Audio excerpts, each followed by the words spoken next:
সকাল সকাল না ঘুম থেকে উঠে ঘুমের ঘোরটা একেবারেই কাটতে চায় না, তাই ভাবলাম একটু জল খেয়ে নিই যদি ঘুমটা কাটে। আর দাঁড়িয়ে দাঁড়িয়ে ভাবছিলাম বিয়ের আগের জীবনটাই কত ভালো ছিল, না ঘুম থেকে ওঠা তাড়াতাড়ি, না কোনো কাজের তাড়াতাড়ি। এদিকে দেখছি আকাশে রোদ উঠেছে, বৃষ্টিও হচ্ছে সকাল সকাল। মাম্মাম বলতো যে শিয়াল কুকুরের নাকি বিয়ে হয়।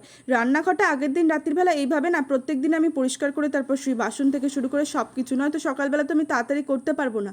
এদিকে ওর জন্য আজকে বানাচ্ছিলাম ভেন্ডি আলুর তরকারি। বিছানাটার অবস্থা কি দেখেছো, সেটাও ঝটপট পরিষ্কার করে নিলাম, করে আটা মাখতে বসে গেলাম। মানে একের পর এক তৈরি করাই আমার থাকে। এদিকে আটা মাখা হয়ে গিয়ে ওর খাবারটা তৈরি করছিলাম। আজকের একটু ডিম আর ভাত একসঙ্গে ফ্রাই করে দিয়েছিলাম, তারপরে রুটিটা করে নিলাম। রুটি করার পরই দেখছি চারিদিকে আবার বৃষ্টিটা শুরু হয়েছে, ভাবছি কি করে অফিসটা যায়। এদিকে ও তো অফিস যাওয়ার জন্য রেডি। ও যখন অফিস যায় ওর সঙ্গে আমিও ছুটি, আর ছেলের স্কুল তো সোনায় সোয়াগা, দুজনে একসাথে বেরোলে মাথা খারাপ।